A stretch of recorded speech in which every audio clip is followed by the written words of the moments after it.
Miss হবে না আপনার পছন্দের টিভি শো। দেখুন জি5 অ্যাপে একদম ফ্রি। শালিনী মিত্রের সঙ্গে আমার একবার পরিচয় হয়েছিল একটা টুর্নামেন্টে।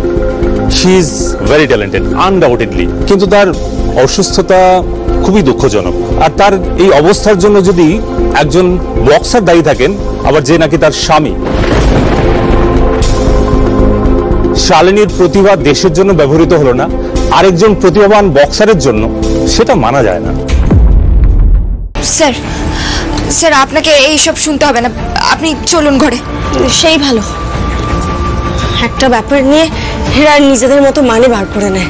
মানুষের যেন কোনো মূল্য নেই, কারোর যে কিছুতে কষ্ট হচ্ছে সেই সব নিয়ে কোনো মাথা ব্যথা নেই। ভাই ভাই তুমি ঘরে যাও তো, ঘরে যাও।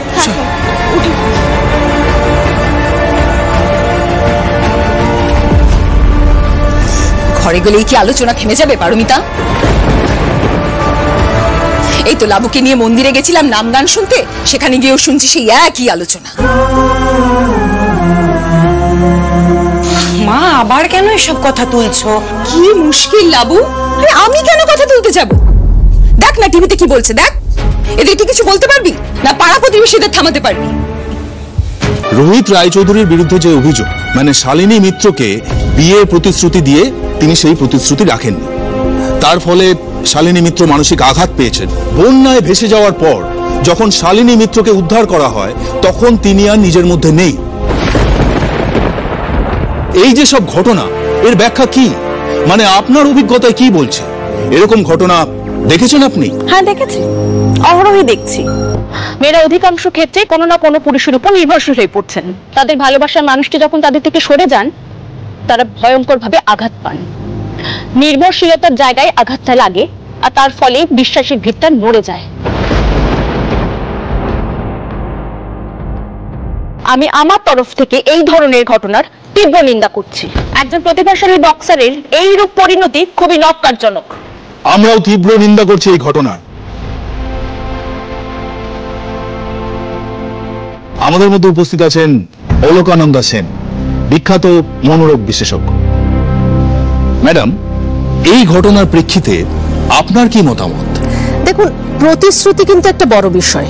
মানে কাউকে কথা দিয়ে কথা না রাখাটা কিন্তু একটা বড় অপরাধ।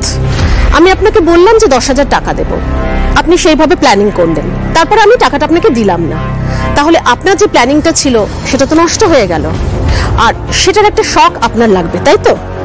এটা অবশ্য একটা ছোট ব্যাপার, সেই জন্য খুব বড় কোনো প্রতিফল পাবে না, কিন্তু বিয়ের প্রতিশ্রুতি দিয়ে সেই কথাটা যদি না রাখা হয়, এটা কিন্তু সাংঘাতিক ব্যাপার।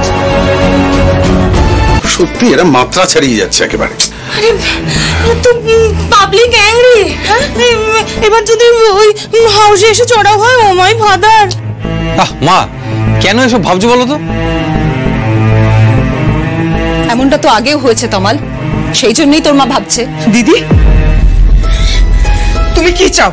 আমি এই মুহূর্তে রোহিতকে নিয়ে এই বাড়ি থেকে বেরিয়ে যাই, তাই তো? এটাই চাও তো? সেটা স্পষ্ট করে বলছো না কেন?